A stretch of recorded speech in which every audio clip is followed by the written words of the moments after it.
Lewis Potter came home early. Nobody expected him. He'd left Tokyo 12 hours ahead of schedule. Another merger closed. Another 100 million he didn't need. The mansion greeted him the way it always did, silent. The kind of silence that had lived in these walls for 4 years, thick and suffocating. But then he heard something. Laughter. High and bright. Impossible. His daughter's voices. Lewis froze. His briefcase slipped from his hand and hit the marble floor. The sound was coming from somewhere inside. He moved toward it, his Italian leather shoes making no sound, his chest tight. Mitchell and Marcella hadn't laughed in 4 years. Not since Carolyn died. Not since the grief swallowed them whole. But he was hearing it now. The sound led him through the house. Past the living room where expensive toys sat untouched. Past the dining room where they ate silent dinners. Toward the kitchen. He pushed open the door. What he saw made his heart stop beating. His twin daughters, his silent, sad little girls who'd become ghosts in their own home, were standing in the kitchen sink, bare feet covered in soap bubbles. Sharon, their nanny, was washing their feet with such tenderness, singing with them. This little piggy went to market. This little piggy went to market.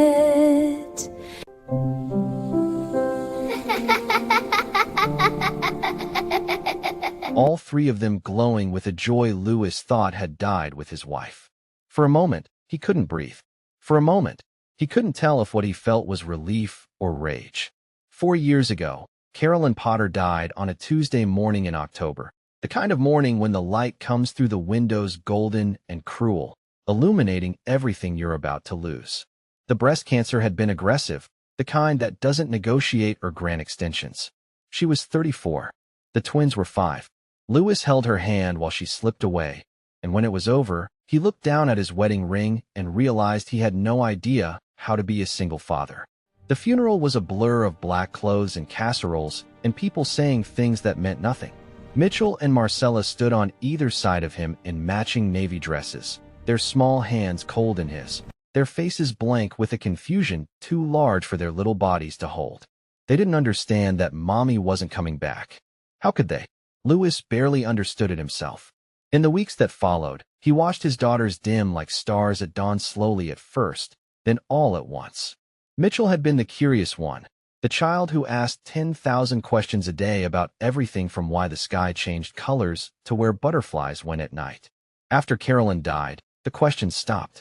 She'd sit at breakfast with her cereal going soggy, staring at nothing, her bright mind shuddering itself against a world that had become incomprehensible. Marcella had been the smiler, the one who laughed at everything, whose joy was so infectious that strangers in grocery stores would stop to tell Carolyn what a delightful child she had. After the funeral, Marcella's face settled into a careful blankness, as if she'd learned that happiness was dangerous, that loving things meant losing them. They moved through the mansion like small ghosts haunting the scene of their loss. Lewis would find them in corners, playing quietly with toys they didn't care about, or sitting in Carolyn's closet surrounded by her clothes, breathing in the fading scent of her perfume. They ate when told to eat. They bathed when told to bathe. They went to bed without argument. They were perfect, obedient, heartbroken children, and Lewis had no idea how to reach them. So he did what he knew how to do. He worked. He told himself it was practical, necessary even. Someone had to keep the company running, had to secure their financial future, had to make sure that Mitchell and Marcella would never want for anything material. He told himself he was honoring Carolyn's memory by being successful, by building something that would last, by proving that her death hadn't destroyed him even though it had. He hired the best professionals money could buy. Dr. Reeves was a child psychologist who specialized in early childhood grief and had a waiting list a year long. Lewis paid triple to get his daughters in immediately. Dr. Reeves came to the house 3 times a week with her gentle voice and her coloring books about feelings.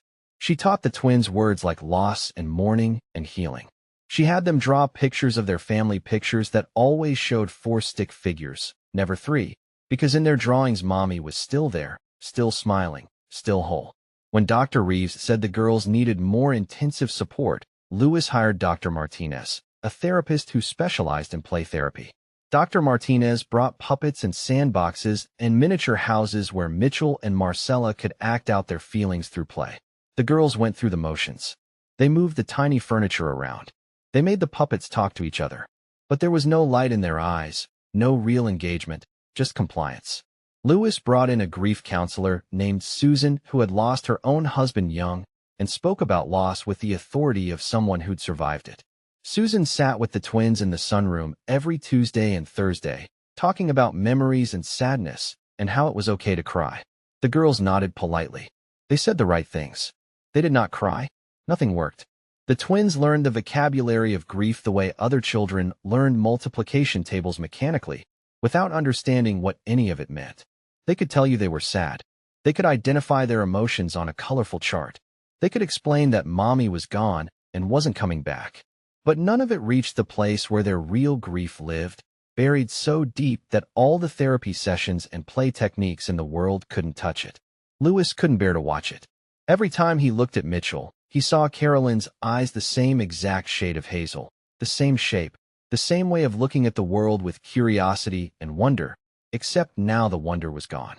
Every time Marcella tilted her head a certain way or tucked her hair behind her ear, it was Carolyn's gesture, Carolyn's grace, Carolyn's ghost moving through their daughter's body. So he traveled more. Singapore for a tech conference that he didn't need to attend personally. London for meetings he could have done by video call. Dubai to tour a facility that his VP could have handled. Tokyo for negotiations that stretched from days into weeks. Each trip was longer than the last. Each departure easier. Each return harder. Mrs. Henderson had been with the family for a decade, a sturdy Irish woman in her 60s who ran the household with quiet efficiency. She made the girls breakfast and packed their lunches and walked them to the bus stop. She made sure they did their homework and took their vitamins and went to bed at a reasonable hour. She was kind and competent and utterly devoted to the family. Lewis told himself she was enough. The girls had structure, routine, stability. They had their therapists and their tutors and their after-school activities. They went to the best private school in the state, where their teachers sent home glowing reports about how well-behaved they were, how they never caused trouble, how they completed every assignment perfectly. Lewis would call home from hotel rooms in foreign cities and ask Mrs. Henderson how the girls were doing. Just fine, Mr. Potter, she'd say in her practical way. Ate all their dinner. Did their homework. No trouble at all. And Lewis would feel relief and guilt in equal measure, grateful they were fine and dimly aware that fine and happy were not the same thing. He told himself a lot of lies in those 4 years. He told himself that providing for them financially was the same as being present. He told himself that professional help was better than his own fumbling attempts at fatherhood. He told himself that time would heal them, that children were resilient, that they'd grow out of their sadness eventually.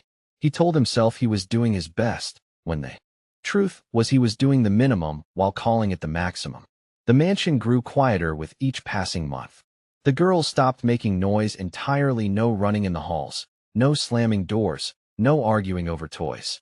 They moved through the vast spaces like careful visitors in a museum, touching nothing, disturbing nothing, existing but not living. Lewis convinced himself this was normal, that this was grief, that this was just how things were now. He built empires and closed deals and made millions while his daughters built walls around their hearts. And he called it survival when it was really just cowardice. He was terrified of his own pain and even more terrified of theirs. So he did the only thing he knew how to do. He ran. Mrs. Henderson retired on her 72nd birthday, and before she left, she asked Lewis to sit down with her in the kitchen. It was the first real conversation they'd had in months. Lewis was rarely home long enough for conversations. She poured him coffee he didn't want and folded her weathered hands on the table. Mr. Potter, I've worked for this family for 10 years. I held those girls when they were babies.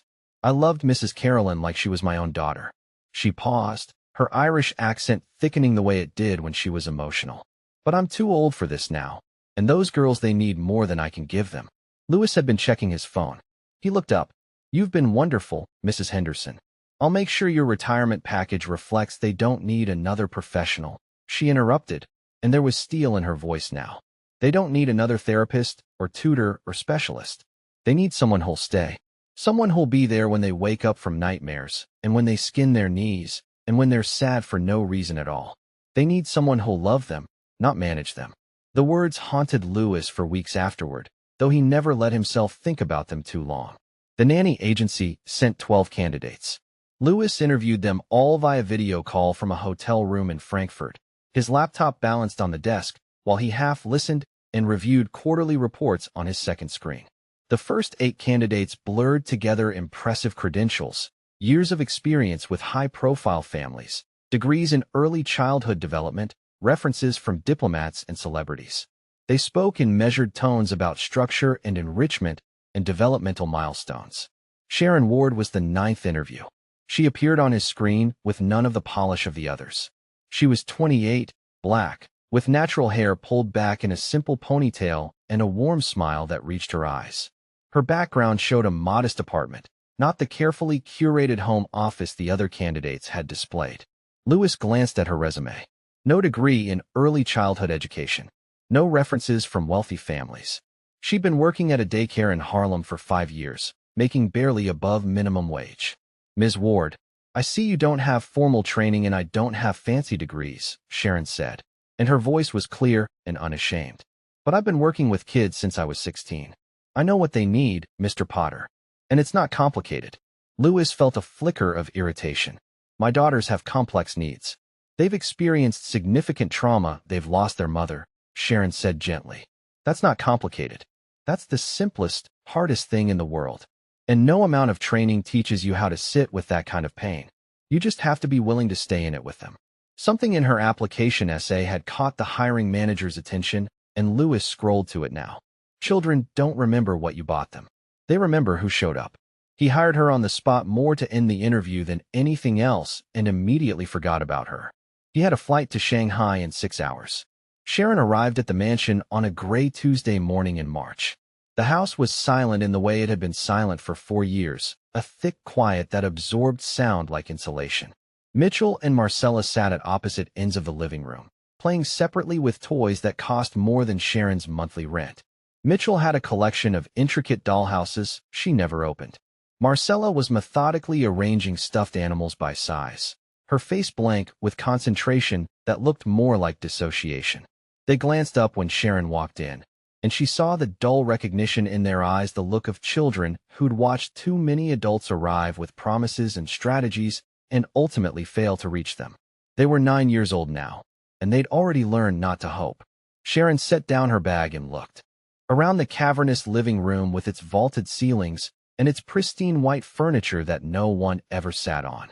Then she sat down on the floor right between the 2 girls, cross-legged in her jeans, and picked up a set of wooden blocks. She didn't introduce herself with a speech about how excited she was to be here or how they were going to have so much fun together. She just started building a tower, humming quietly to herself. The tower grew 5 blocks, 6, 7. At 8 blocks, it wobbled. At 9, it fell, clattering across the hardwood floor. Sharon laughed. It wasn't a polite laugh or a nervous laugh. It was genuine delight at the chaos of falling blocks. Mitchell glanced over, just for a second. Sharon gathered the blocks and started again, building higher this time, still humming. This tower made it to 12 blocks before physics intervened. When it fell, Sharon laughed louder. Marcella's lips twitched. Not quite a smile, but something. A crack in the wall. Sharon didn't push. She didn't turn to them with an eager smile and ask if they wanted to help. She didn't launch into questions about their feelings or their day or their mother. She just existed in their space, building towers that fell, laughing when they did, rebuilding without frustration. After an hour, she stood up and brushed off her jeans. "I'm hungry. Anyone want breakfast?" The next morning, Sharon made scrambled eggs and let Mitchell crack them into the bowl. The first egg got shell everywhere. Sharon just fished the pieces out and said, "Good job. Want to try another?" By the third egg, Mitchell's technique had improved. By the fifth, something that might have been pride flickered across her face. Sharon read them stories before bed, doing all the voices: the mouse squeaky and scared, the bear deep and grumbly, the little girl brave and bright. She didn't read the therapeutic books about grief that lined their shelves. She read Where the Wild Things Are and Charlotte's Web and The Secret Garden, stories about loss and love and things that grew in the dark. She played in the backyard, even though the perfectly manicured lawn wasn't meant for playing. She got grass stains on her jeans and dirt under her fingernails and didn't care. She taught them to do cartwheels and look for four-leaf clovers and lie on their backs watching clouds drift by. Slowly, so slowly that Louis never noticed because he was never home, the twins started to thaw. It started with proximity. Mitchell began sitting closer to Sharon during story time, her small body gradually migrating from the other end of the couch until she was pressed against Sharon's side. Marcella started appearing in doorways where Sharon was, not saying anything, just being near. Then the questions came back. Marcella first, tentative. Why is the sky blue? Sharon explained about light and atmosphere and molecules scattering, but she did it simply, treating the question like it was the most important thing she'd ever been asked. The next day, where do birds sleep? And Sharon told her about nests and trees and how some birds sleep standing on one leg. Mitchell's questions were different, more philosophical. Do people in heaven watch us? And if you love someone who's gone, does it still count? Sharon never deflected or simplified. She said, I think love always counts, and I don't know about heaven, but I know your mom knew how much you loved her. 2 months in, Mitchell whispered something to Sharon for the first time. They were alone in the library, and Mitchell leaned close and said so quietly Sharon almost missed it. My stuffed bunny's name is Caroline. Like my mom. But I never told anyone because I thought it would make Daddy sad. Sharon whispered back, that's a beautiful name. I bet your bunny feels very special. Just like that, a connection was forged. Mitchell started whispering secrets, small things at first, then bigger ones. How she sometimes forgot what her mother's voice sounded like.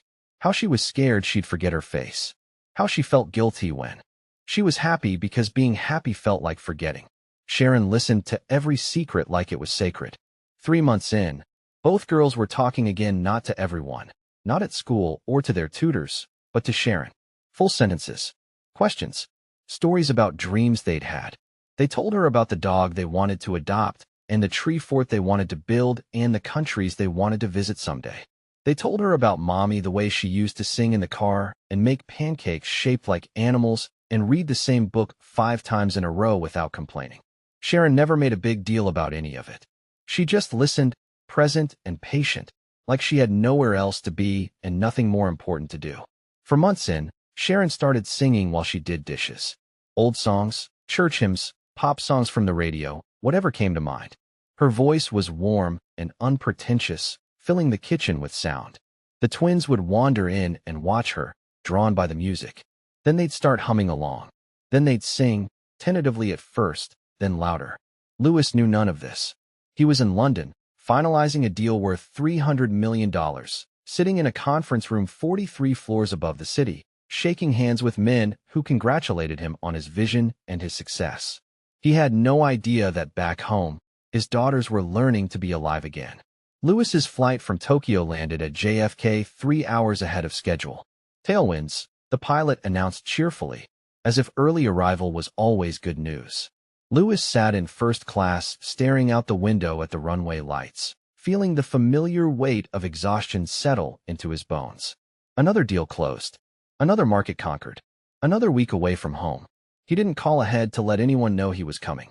He told himself he wanted to surprise the girls, but some honest part of him, the part he usually ignored, knew he just didn't want to spend another night alone in another sterile hotel room, ordering room service he wouldn't eat and watching foreign news channels he didn't understand. The car service dropped him at the mansion just after 8. The house rose up before him in the dusk, all limestone and glass and architectural precision, looking more like a museum than a home.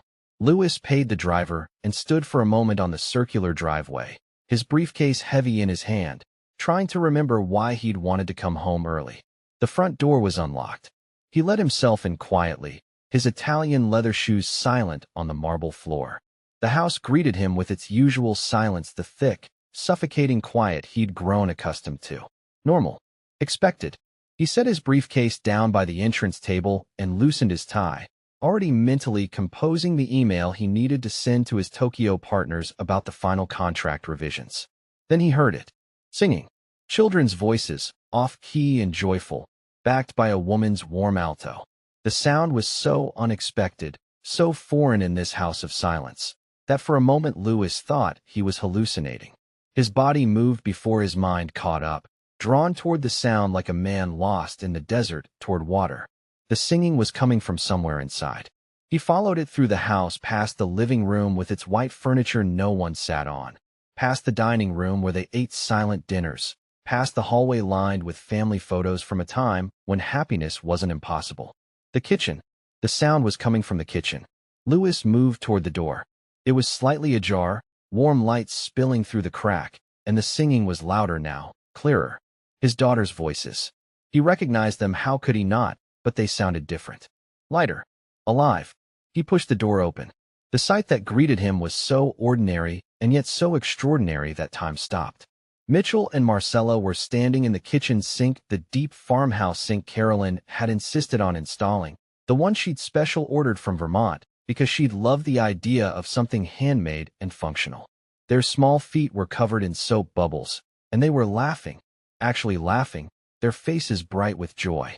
Sharon stood at the sink, her sleeves rolled up to her elbows, gently washing their feet with a soft cloth. She was singing some children's song Louis didn't recognize, something about sunshine and rivers, and the twins were singing along, giggling when Sharon made funny faces, their whole bodies relaxed and alive in a way Louis hadn't seen since Carolyn died. The thought hit him like a fist to the solar plexus, driving all the air from his lungs. These were his daughters, and they were happy. Actually, genuinely happy. Their eyes were bright. Their smiles were real. They were singing. With someone else. Sharon looked up and saw him. Her smile faltered. "Mr. Potter, I didn't know you were. What are you doing?" Louis's voice came out cold and sharp, cutting through the warmth like a blade. The twins went silent instantly, their joy evaporating like water on hot pavement. Mitchell's eyes went wide with something that looked like fear. Marcella's lip trembled. The light went out of them so fast Louis could almost hear it extinguish. Their shoes got muddy in the garden, and I thought Sharon lifted the girls out of the sink, wrapping them quickly in towels, her movements protective. We were playing outside, and you thought you'd give them a bath in the kitchen sink. Louis heard the contempt in his own voice and couldn't stop it. Something ugly was uncoiling in his chest, something that felt like rage, but tasted like shame and jealousy and grief, all twisted together. That's what bathrooms are for. Sharon's jaw tightened. It wasn't a bath. Kids get messy, Mr. Potter. We were having fun, and fun. Louis finally looked at his daughters, and the accusation in their eyes was worse than anything he'd imagined. You're ruining this. You always ruin this. He couldn't bear it. Mitchell, Marcella, go upstairs. Now. The twins scrambled out of the kitchen without a word, leaving wet footprints on the tile like evidence of a crime. Louis heard their feet on the stairs, running, and then the distant slam of a door. The kitchen felt too small suddenly, the air too thick. Sharon stood at the sink, water dripping from her hands, and she squared her shoulders. She was a small woman, 5'4" at most, but in that moment, she seemed larger than Louis, more solid, more real. They were happy, she said quietly. They were standing in a sink. They were laughing. Sharon's voice was steady, but her eyes were bright with anger or tears or both. When's the last time you heard them laugh, Mr. Potter? When's the last time you were here long enough to hear anything? The question was a knife between his ribs, sliding in clean and deep. Louis felt something crack open inside him, something poisonous leaking out, for years of failure and absence and inadequacy spilling into the space between them. That's not your concern, he said, and his voice was shaking now. Your job is to supervise them, feed them, make sure they do their homework. Your job is not to what? Sharon took a step toward him, and there was fire in her eyes now. Not to care about them, not to love them, not to actually be present in their lives. She gestured toward the doorway where the twins had fled. Those girls have been ghosts for 4 years. For years, Mr. Potter. And in 4 months, they finally started coming back to life. They talk now. They ask questions. They laugh. They sing. And you walk in here, and you don't know anything about my daughters. Louis's face was hot, his hands clenched into fists at his sides. You've been here 4 months. I've been their father their whole lives. Have you? The question was quiet, but it landed like a slap. Because from where I'm standing, you've been their bank account. Their absence. Their excuse to give up on connection because grief is hard, and it's easier to buy things than to actually show up. The words hung in the air like an indictment, like a verdict, like the truth. Louis felt his face flush hot, felt shame and rage burning through him in equal measure. He wanted to defend himself, to explain that she didn't understand, that she couldn't possibly know what it was like to lose someone you loved, to see that loss reflected in your children's faces every single day, to be so terrified of your own pain that running felt like the only option. Instead, he said, "You're fired." Sharon blinked. For a moment, she looked like she might cry. Then her expression shifted, hardening into something sad and knowing and almost pitying. "You're going to regret this, Mr. Potter." Her voice was soft now, gentle even. "Not because of me, I'll be fine. I'll get another job. But those girls upstairs." She shook her head. "They just got their mother back for a little while. Someone who saw them, who loved them, who stayed. And now you're taking that away from them too." She dried her hands on a dish towel, folded it neatly on the counter, and walked past him. Louis didn't stop her. He stood in the kitchen alone, listening to her footsteps fade, listening to the house return to silence. The sink was still full of soapy water. 2 small towels lay discarded on the floor.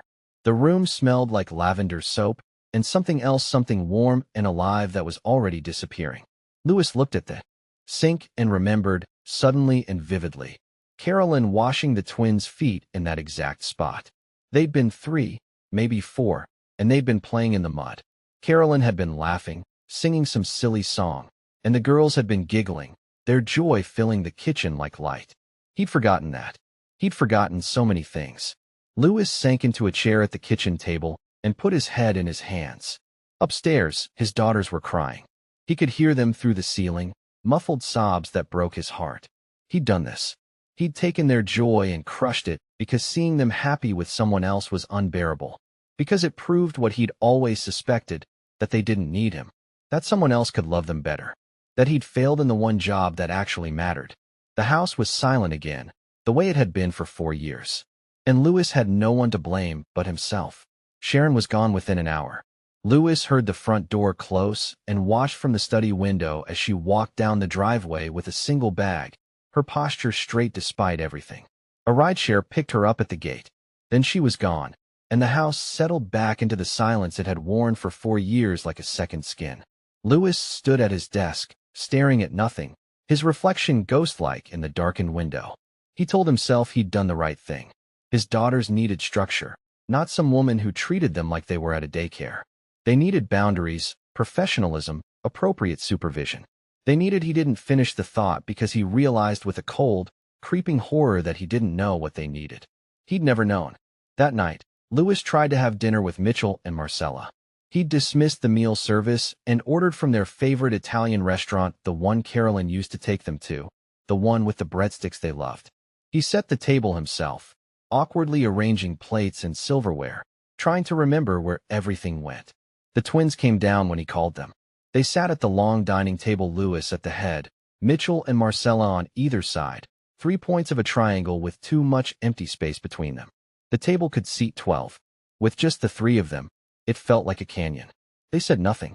They picked up their forks and pushed pasta around their plates, creating patterns in the marinara sauce, their eyes fixed downward. "How was your day?" Louis asked, his voice too loud in the quiet. Silence. "Did you do anything fun? At school?" More silence. Mitchell's fork scraped against her plate.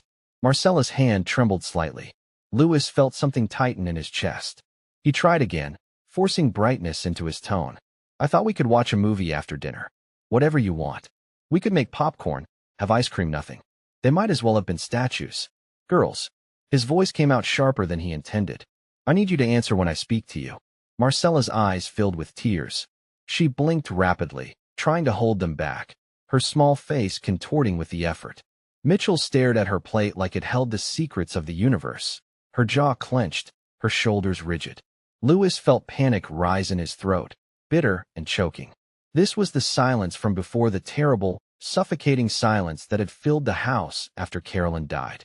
The silence of grief too big for words, of pain too deep for children to express. The silence that had driven him out of the house and across oceans because he couldn't bear to hear it. It was back, and he'd brought it back. Over the next week, Louis tried everything. He canceled his meetings, all of them. His COO called 3 times asking if he was sick. His assistant sent increasingly concerned emails about the Singapore deal that was falling apart without his attention. Louis ignored them all and stayed home. Something he never did. Something he hadn't done since Carolyn's funeral. He tried to play with them. He sat down in the playroom and picked up dolls he didn't know the names of, suggested games he didn't understand. Mitchell glanced at him with something like confusion, then wandered away to her room. Marcella stayed for 10 minutes, moving puzzle pieces without purpose, before she too disappeared upstairs. He took them to their favorite restaurant, the one with the enormous fish tank and the mac and cheese they used to beg for. They sat in the booth and barely ate, picking at their food while the other diners' children laughed and chattered around them. The silence at their table was deafening. Louis bought them things. New toys from the expensive boutique downtown, a dollhouse with real working lights, a set of art supplies that cost more than most people's monthly rent, matching bikes with streamers on the handlebars. The twins said thank you in small, hollow voices and put the toys in their rooms where they sat untouched, gathering dust next to all the other expensive things Louis had bought to substitute for presents. Nothing worked. They moved through the house like the ghosts they'd been before Sharon arrived, before Sharon had somehow, impossibly, loved them back to life. They woke up, got dressed, went to school, came home, did their homework, ate dinner, went to bed. Mechanical. Empty. There. But not really there at all. Louis watched helplessly as they retreated back into themselves, back into that unreachable place where grief lived. He'd see them sometimes, standing in doorways or sitting in corners, staring at nothing. Once he found them both in Carolyn's old closet, surrounded by her clothes, their faces blank with a sadness that had no bottom.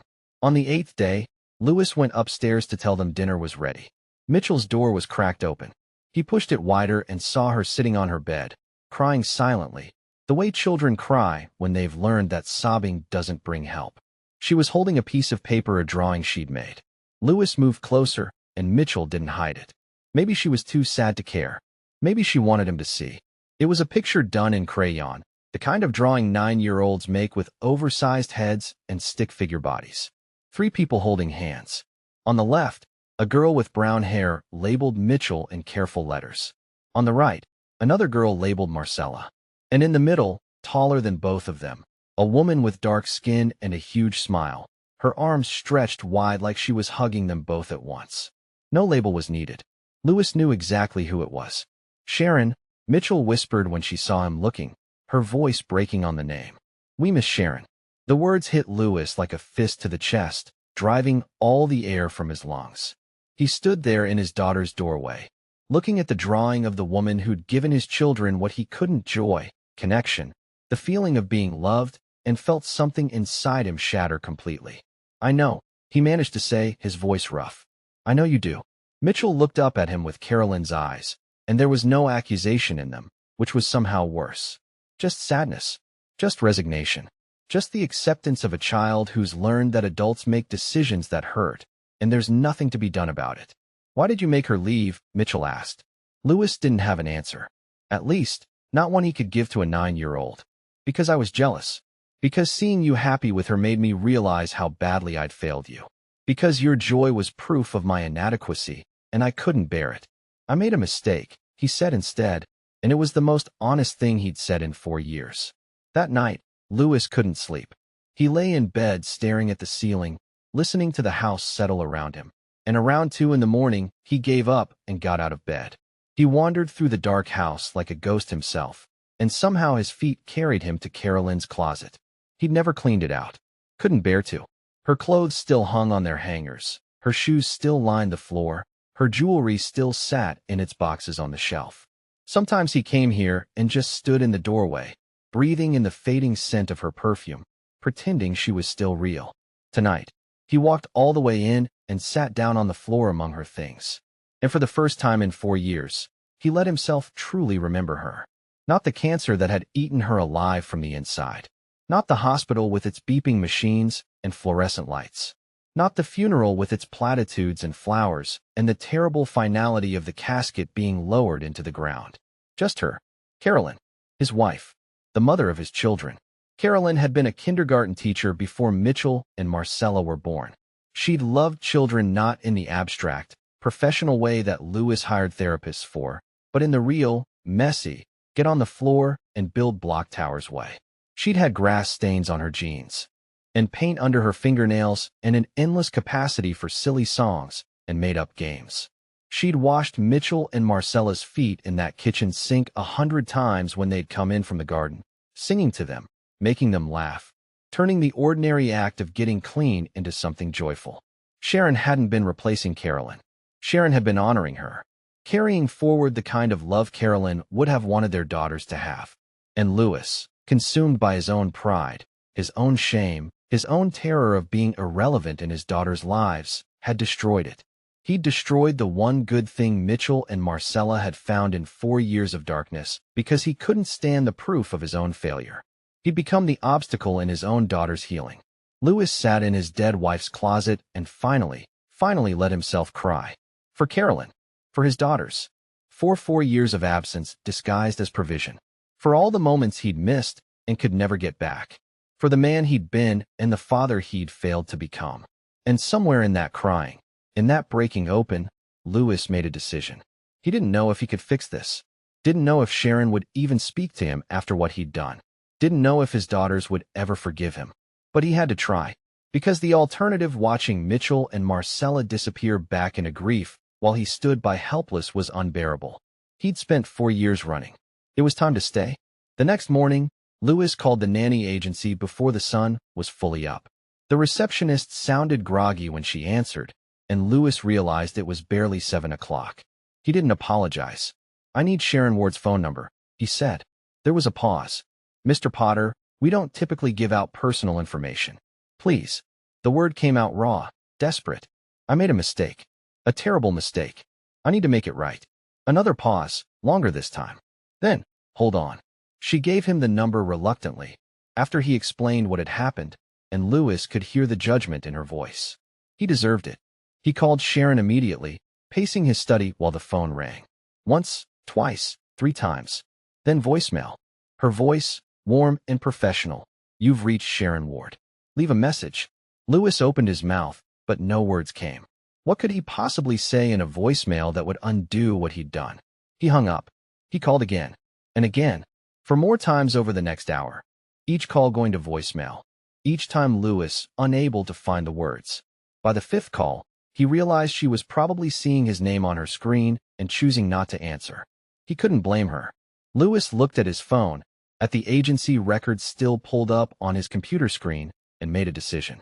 He grabbed his keys and walked out to the garage, past the town car with its driver, past the Tesla he never drove, to the Range Rover gathering dust in the corner. He couldn't remember the last time he'd driven himself anywhere. Sharon's address led him to the Bronx, to streets he'd never been on in his entire life despite living in New York for 20 years. Louis navigated unfamiliar neighborhoods, his GPS taking him past bodegas and corner stores and apartment buildings with laundry hanging from fire escapes. He felt profoundly out of place in his pressed suit and his luxury SUV, aware of how he must look like exactly what he was. A rich man slumming it, trying to buy his way out of consequences. Sharon's building was old but well-maintained. 5 stories of red brick with colorful murals painted on the side, images of children playing, families laughing, community gardens blooming. Someone had put care into this place. Someone had made it home. Louis parked on the street and sat for a moment, gathering his courage. Through the windshield, he could see people going about their Sunday morning, a woman sweeping her stoop, kids riding bikes, an elderly man walking a small dog. Normal life. The kind of life Louis had forgotten existed outside his mansion and his boardrooms. He got out of the car and climbed the narrow stairs to the 3rd floor, his $5,000 suit feeling like a costume, like armor that wouldn't protect him from what he was about to face. The building smelled like cooking something spicy and wonderful, and he could hear music playing somewhere, voices talking and laughing through thin walls. Apartment 3C. Louis knocked before he could lose his nerve. The door opened almost immediately. A man stood there, mid-30s, tall, with Sharon's eyes and a jawline that looked like it could cut glass. He took one look at Louis, and his expression hardened into something cold and protective. "She doesn't want to talk to you," he said, already starting to close the door. "I know." Louis kept his voice steady, humble. "But I need to talk to her. Please. It's about Mitchell and Marcella." "Yeah." The brother's voice was sharp with contempt. "The kids she loved, and got her heart broken over. The kids whose father fired her for actually caring about them. The door moved another inch toward closed. Louis put his hand on it gently, not forcing. I was wrong. I know I was wrong. I just need 5 minutes. Please. The brother stared at him for a long moment, jaw working like he was chewing on words he wanted to spit out. Then he turned his head and called over his shoulder. Sharon.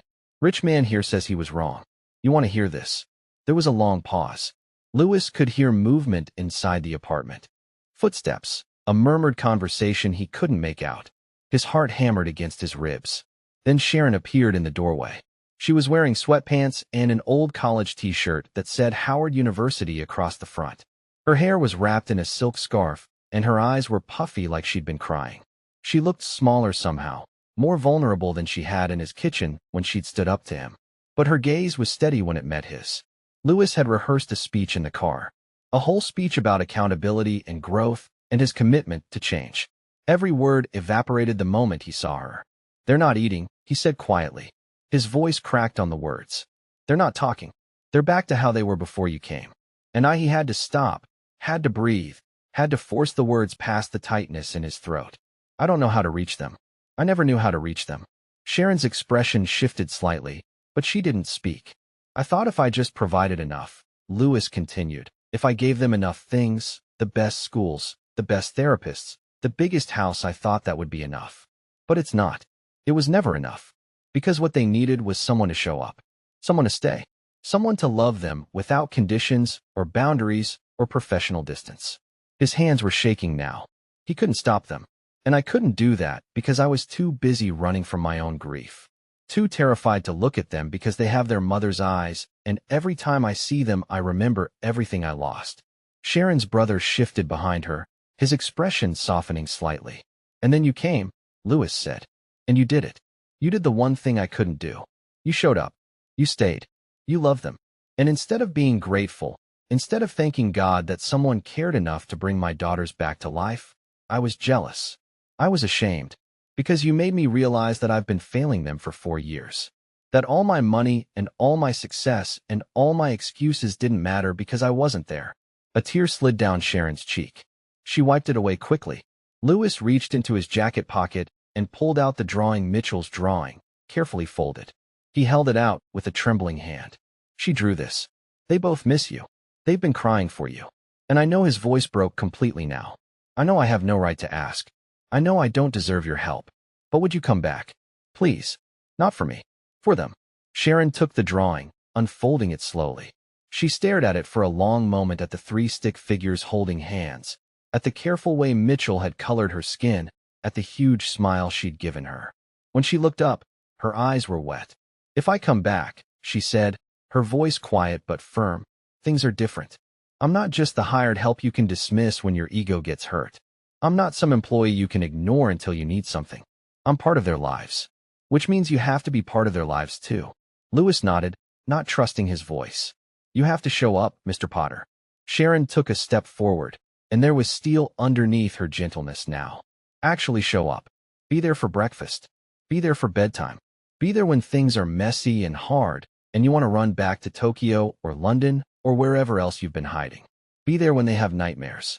Be there when they ask questions about their mother that break your heart. Be there when they're angry at you for all the years you weren't there. Can you do that? Louis thought about all the business trips he had scheduled. The Singapore deal that was falling apart. The Dubai expansion his board was counting on. The Tokyo partners who expected him in person. All the empires he was building. All the deals waiting to be closed. All the success he'd been chasing for 4 years to avoid feeling anything real. Then he thought about Mitchell and Marcella standing in that sink, their faces bright with joy, singing. Yes, he said. I can do that. You'll have to cancel trips. Miss meetings. Tell your board that your daughters come first. I will. You'll have to sit in the hard moments and not run. You'll have to feel things you've been avoiding. I know. Sharon studied him for a long moment, searching his face for sincerity, for commitment, for proof that this wasn't just another promise he'd break. Louis let her look. He had nothing left to hide behind. Then I'll come back, Sharon said finally. But not as a nanny. As a partner in raising these kids. Which means you need to actually be a father. Louis felt something break open in his chest, relief and terror and hope all mixed together. I don't know how, he admitted. I don't know how to be what they need. Sharon's expression softened. Then I'll teach you, she said. Same way I taught them, one day at a time. 6 months later, the kitchen was full of noise. Louis stood at the stove, spatula in hand, staring down at what could generously be called pancakes and more accurately be called disasters. Smoke curled up from the griddle. The batter had somehow ended up on the counter, the floor, and inexplicably on his sleeve. He'd been trying to make them from scratch. Sharon had shown him 3 times, but apparently some skills took longer to develop than others. Dad, they're burning, Marcella called from the kitchen table, her voice bright with laughter. I know. Louis flipped one of the pancakes. It was definitely more charcoal than breakfast, black on one side and somehow still raw on the other. He had no idea how he'd managed that. Okay, executive decision. Who wants to order takeout? The twins erupted into giggles, genuine, belly-deep laughter that filled the kitchen like light. Louis heard that sound every day now, multiple times a day, and it never got old. It still caught him sometimes, stopped him in his tracks with the realization that this was real, that his daughters were alive again in all the ways that mattered. Sharon sat at the kitchen table with Mitchell and Marcella, a 1,000-piece puzzle of the solar system spread out between them. She was wearing jeans and a sweater, her hair in braids, and she was laughing too at Louis's culinary incompetence, at the absurdity of a man who'd negotiated billion-dollar deals being defeated by breakfast food. I tried to warn you, Sharon said, not unkindly. Pancakes are a level 3 cooking skill. You're still at level 1. What's level 1? Louis asked, scraping the burnt pancakes into the trash. Cereal, Mitchell said solemnly, and that set off another round of giggles. Louis grinned, pulling out his phone to order from the diner down the street. 6 months ago, he would have been mortified by his failure, would have seen it as proof of his inadequacy. Now he just laughed with them, comfortable in his imperfection, grateful to be here to fail at all. Sharon had moved into the guest house on the property 2 weeks after she'd agreed to come back. It had been her condition. She needed her own space, her own boundary between work and life. Even though what they were doing had long since transcended any traditional employer-employee relationship. She was family now, not staff. Louis paid her triple what any nanny would make, plus benefits, plus a generous education stipend, because she'd started taking online classes to become a licensed child therapist. I want to help more kids like Mitchell and Marcella, she told him. Kids who are grieving, who need someone to see them. There are so many of them out there. Louis had personally written a recommendation letter for her graduate school applications. He suspected she'd get in everywhere she applied. The biggest change, though, had been Louis himself.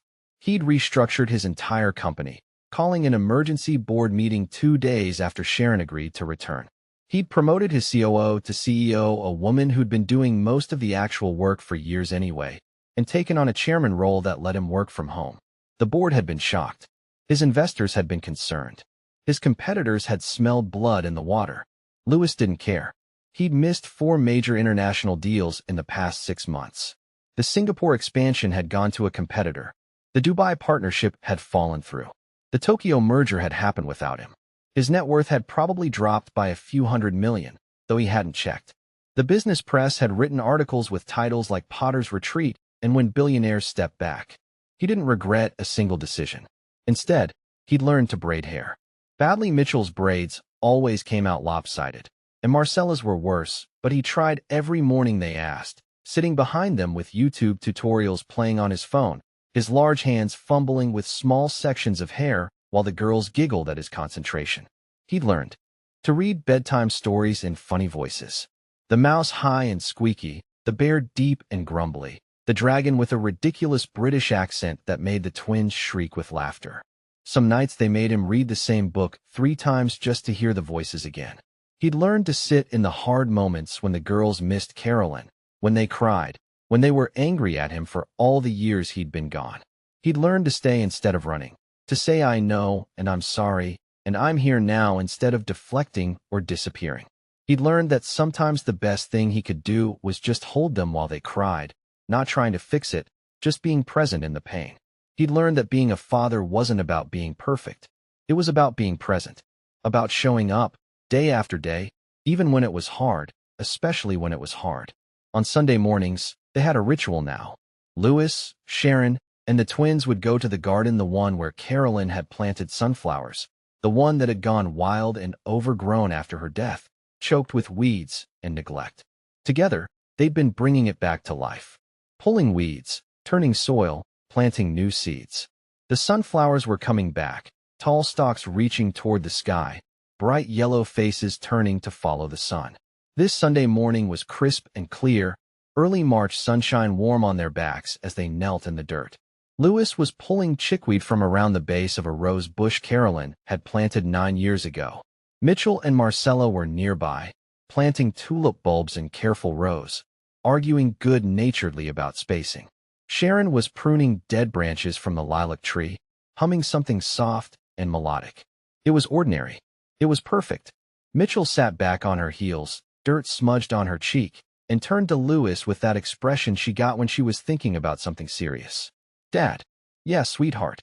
Do you think Mom would be proud of us?"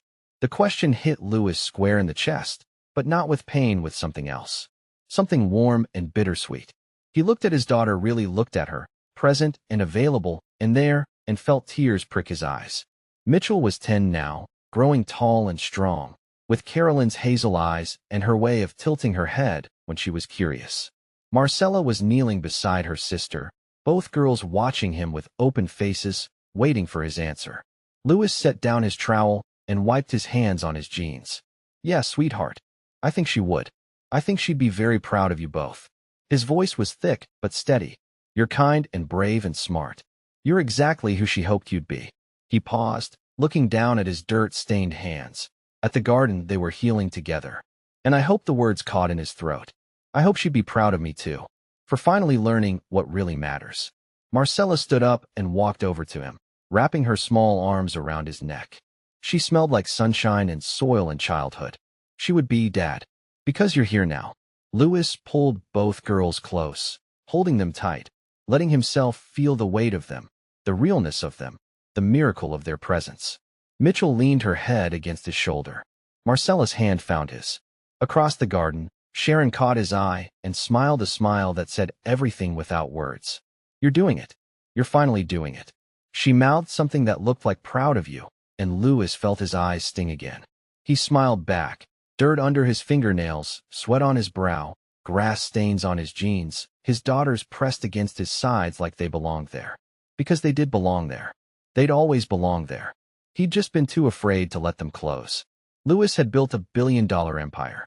He'd closed deals worth hundreds of millions, disrupted industries, changed markets. He'd been on the cover of Forbes and Fortune. He'd given keynote speeches to thousands of people. He'd accomplished everything he'd set out to accomplish in business. But this messy, imperfect, beautiful Sunday morning in a garden he was learning to tend, with daughters who were learning to trust him again, and a woman who'd taught him what love actually looked like, this was his greatest success. Not the money in his accounts or the companies bearing his name. Not the man he'd been, driven and distant and desperately alone. But the father he was becoming. Imperfect, present, trying.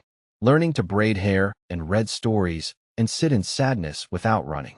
Learning that the greatest inheritance he could leave his daughters wasn't his fortune. It was his heart. The sun climbed higher. The garden smelled like earth and new growth. Mitchell started singing something, one of Sharon's songs, the ones they sang while doing dishes. Marcella joined in, then Sharon, their voices weaving together like a promise. Louis didn't know all the words yet, but he was learning. He was finally learning. To all my amazing viewers, thank you.